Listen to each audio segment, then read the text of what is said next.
It's time for our first new Thundercats figures of 2023! It's morphin' time! Thundercats are on the move. Thundercats are loose. Hello, this is Soundout here, and welcome back to another Thundercats Ultimates review. Today we're taking a look at Wave 5.5. This is going to be 2 releases only, with Mandora, the Evil Chaser, and her Electro-Charger. Now this wave is technically not a full numbered wave because there is only 1 character represented, but because the Electro-Charger was $150, while Mandora was the normal $55, it did cost about the same as a normal wave, so it technically counts. Now what's nice about this is they are 2 separate releases, so you don't have to get one or the other if you don't want both. Most people, I think, do want both, and that's what I ended up picking up. Now this wave is kind of cool because it sort of shipped on time. It didn't seem like it went through too many massive delays, and it kind of slipped early, I think, from Big Bad Toy Store where I got mine versus other retailers that may have gotten her. But we're going to take a look at Mandora and the Electro-Charger and see if that vehicle is worth the price.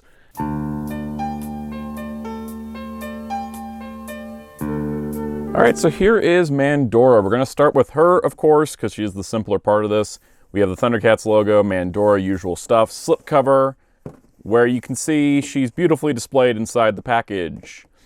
Alright, so I'm going to be honest, I filmed the entire packaging segment while she was still in there, recorded both her and the Electro-Charger, accidentally deleted it with all the Marvel rundown footage when I finished that long video, so whoops. Anyways, here's the back of the box with the artwork where she's shown holding the fire extinguisher that comes with the Electro-Charger, which doesn't come with her, and it also shows her in the full armor, even though when she used that she was missing her armor from being attacked, but it's still nice artwork regardless. We got the bio down here. Mandora, the no-nonsense Mandora, is an evil chaser first class and member of the Interplanetary Control Force. She patrols space with her vehicle, the Electro-Charger, relentlessly tracking and capturing dangerous criminals. Lion-O earned Mandora's respect when he helped her capture 3 escaped prisoners, after which she became an ally of the Thundercats. Skilled in the use of high-tech weapons like the Enzyme Catalyzer and the electronic boomerang, Mandora is also an ace pilot. Pretty cool bio. I always wondered why she never showed up on Silverhawks, which feels like a good fit. But as you can see, she looks beautiful in the package. Let's get her open and look at the figure. All right, here we have Mandora. Now this is one of my most anticipated figures, just because she's never had a figure before. I love when modern lines do that, especially people like Super7 who can give her the full budget. I love the way the visor's rendered. I always thought she had a really cool design. I think the face details are done well, and the hair out the back is pretty cool. Looking down at the body, you can see she's got her logo on the belt, which the belt is painted around. It looks like it has belt loops, which is a really cool textured detail. And then you can see also her gauntlets. I do think it's very 80s of her to have the one sleeve here and the non-sleeve here. It's very, very 80s. But down to the legs, you can see we got the holster here, which will put something in. The copyright stamp on the back here. And then down to the feet, which look pretty good. I think overall her proportions look really nice. I think that it's, I don't know, I want to say it's an improvement from Mumm-Ra and Cheetara, but just in general, I do think it works. It also does help that it's a Super7 design and not running off the old Mattel designs, because I think she does look pretty good overall. What's pretty cool too is that she's got a good range of articulation, so of course the head is ball jointed like we expect. Shoulders move out and they move forward because they're slit back here, so that way there's no impediment on the forward motion. There is a bicep swivel, there's an elbow bend, there is an elbow swivel, there is a wrist swivel, there's a wrist in and out. You've got an upper torso ball joint, nothing at the waist. Hips that move out, hips that move forward, hips that move back. A bit of a thigh swivel, more inward than anything. Knee bend, knee swivel, and an ankle that pivots forward and back, left and right. I think the only thing with the knee bend is it doesn't go quite 90, and that's probably my only complaint on articulation. I wish it was cut just a little bit deeper so it could go the full 90, but other than that's pretty good. Of note, this torso section is rubberized, and I'm not exactly sure why besides the belt, and just to keep this looking clean, but that is a thing overall. But of course, she has all this articulation, and she, of course, comes with some accessories, so let's take a look at her options. Now, she does come with a couple extra heads. We've got this one, which is very similar to the base head, except the base head had the hair sweeping back. This one has the hair sweeping out in an action-y pose. And then we have this other head, which has the hair swooping that way. The visor's changed to the targeting visor, and then she's got a more growling expression. It's kind of weird that like 2 of the heads use the exact same expression and then 1 is different. It would have been cool to have like swappable mouths or something, but for the price point we're getting, you know, this works out that we got at least 3 different heads, 4 different options for her. And yes, this one did have a little paint slop on mine. That's not intended. That just happens because mass production. So in addition to the 2 standard fists she comes with a hand for pointing at evildoers. She comes with a thumbs up hand. She comes with these 2 weirdly gesturing hands. She also comes with that same hand, but with an up and down only on the left side, and it looks a little bit larger than the normal one. We also get a trigger finger hand, which will be more useful with an accessory that comes with the Electro-Charger. And then she comes with the hands to grip the handlebars of the Electro-Charger. So naturally she does come with her iconic boomerang. This is her main weapon in the series, and of course she's going to include it. And naturally it can also be stored on the holster on her hip.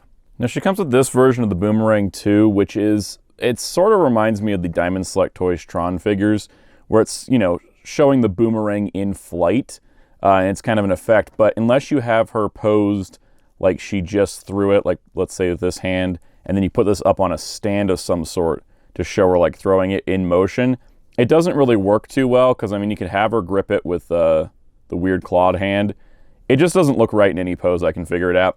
It's cool if you had like a stand for it, and I kind of wish, just like with the Diamond Select Tron figures, where they had a similar thing going with the identity discs, where they had a swoosh effect, it needs its own stand so it can be like in flight in this sort of design. Now, as her job is essentially Space Cop, you've got, of course, handcuffs, which is an iconic feature. Probably would fit over the hands of some of the figures, but I'm not going to spend a bunch of time trying because, you know, I don't think I'm going to put anybody in handcuffs, but hey, you got the option. She also comes with a piece of 80s tech that looks cooler than an iPhone, as usual, and it actually just kind of works as such. It's like how she keeps track of her bounties and things. She also comes with her identification badge, which looks pretty cool. I love the readout, the picture of her inside, and it's also got the logo on the back. It's really cool and just a neat little accessory. Then she also comes with this radio, which I believe also calls the Electro-Charger. So pretty cool accessory loadout overall on her. Now, height-wise, I think Mandora matches Lynx-O pretty good. She is a bit smaller than him, which I think fits the scale better than some of the other figures that we've gotten. So overall, I'm pretty happy with how she looks with other figures. So overall, on her own, Mandora, I think, is a pretty nice figure. I don't have any major QC problems with her, which is pretty good considering I usually get hit with some stinkers. The other thing, outside of like, okay, the knees are a little restricted, she gets a little wobbly because of the feet size, but other than that, I mean, she's pretty solid overall. If you're just wanting Mandora without the bike, probably still worth getting, because I do think she is a solid figure on her own.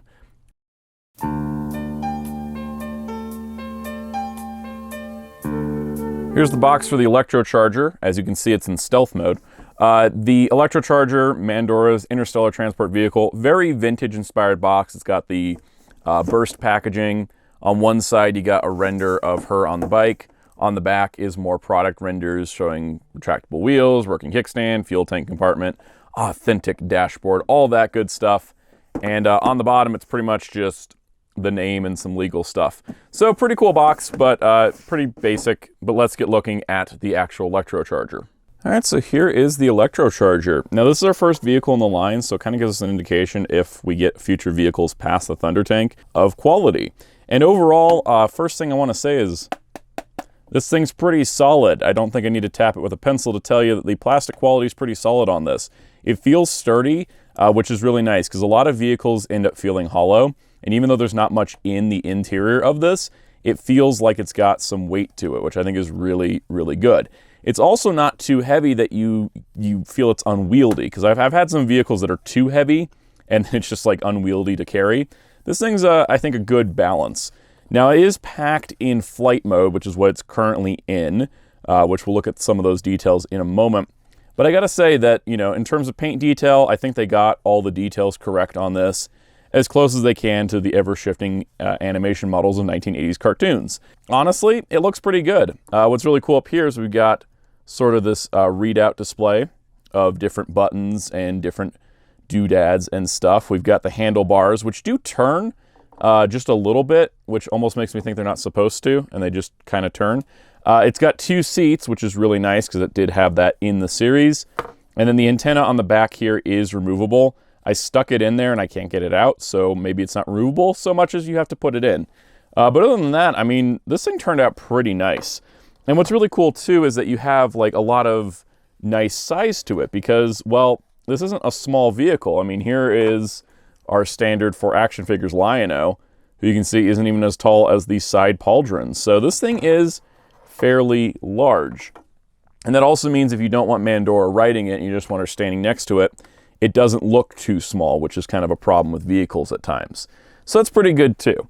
Now, in terms of other features on this, obviously it converts into the landing mode. So this is the flight mode. This is where it flies. And to go alongside this, before we get to landing mode, it does come with a stand. And this stand lines up with this peg here. You just line it up like this. You can have it sort of tilted up, and boom, there you go. Now you got the Electro-Charger in flight. So I think it looks really good. And it's a pretty sturdy stand. This doesn't feel like it's going to break just because it's clear plastic. And that's really nice to see. So it's just as sturdy as everything else. And I think it works pretty good. But yeah, like I said, it does have a ground mode. And the way they did this was kind of clever. You just remove this front panel. You push that in. Do that. And then you pull out the tire. Really cool, nice, solid connection.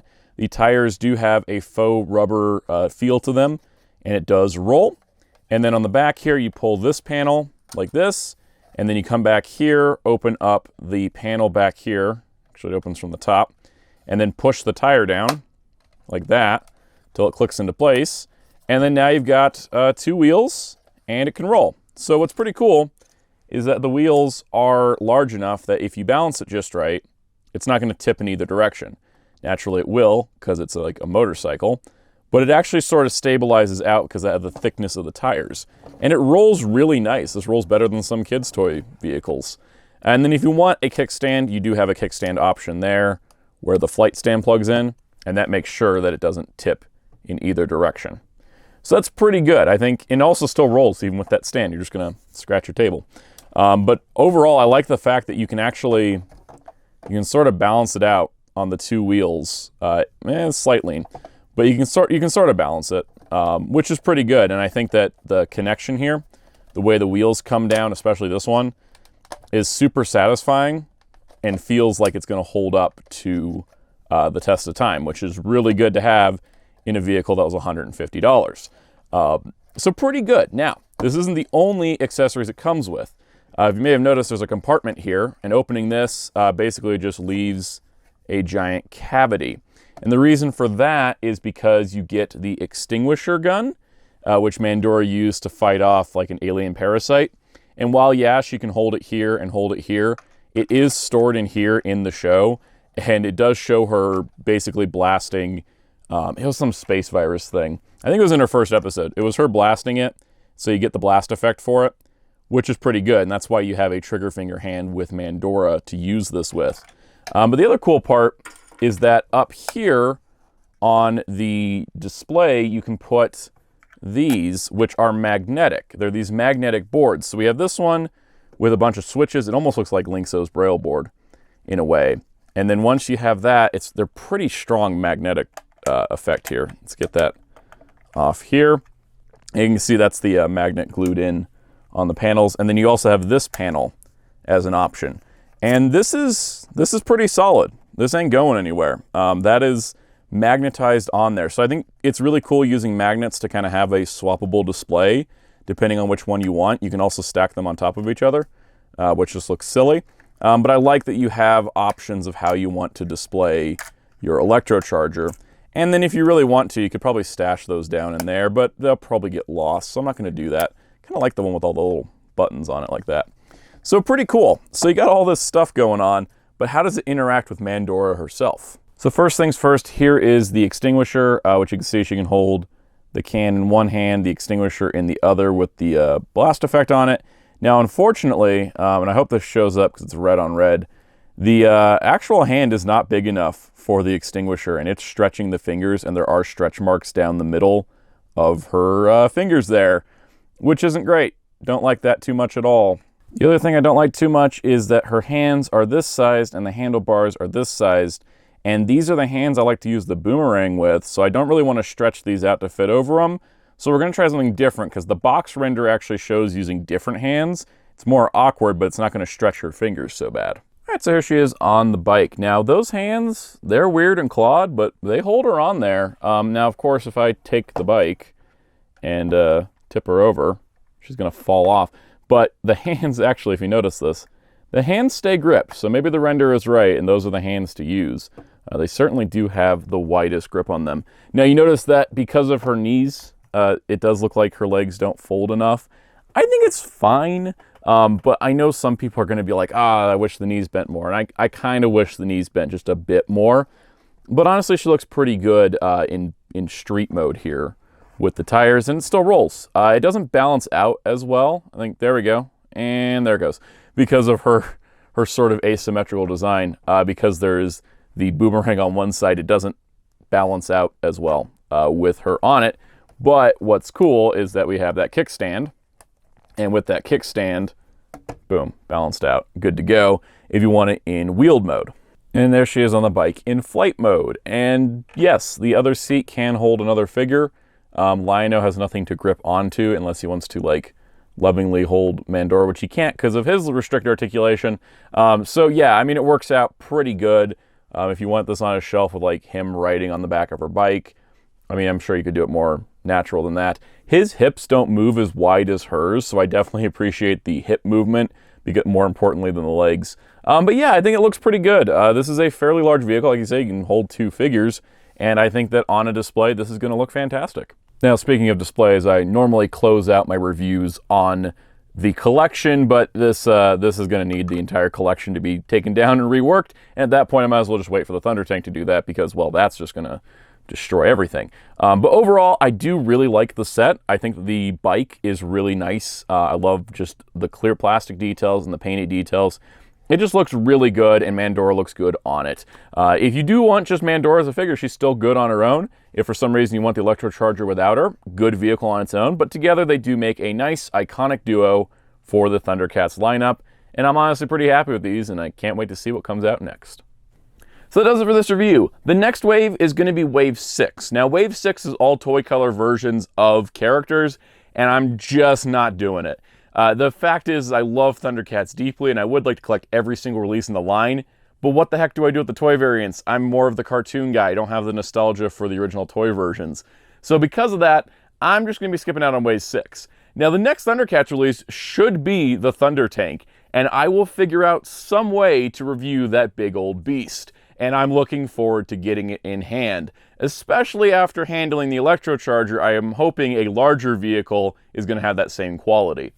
And then adding to that, there is future waves, of course, with Wave 7. There's a Spirit Jaga coming up. There's the Reptilian Soldiers. There's a lot of Thundercats on the way, so be sure to hit that subscribe button and the notification bell so you don't miss out on a single video on this channel. While, like I said, I'm not buying the toy variants, I'm getting pretty much everything else, so you want to stay tuned. And if you haven't caught my reviews of Waves 1 through 5 of Thundercats, check out the playlist as well.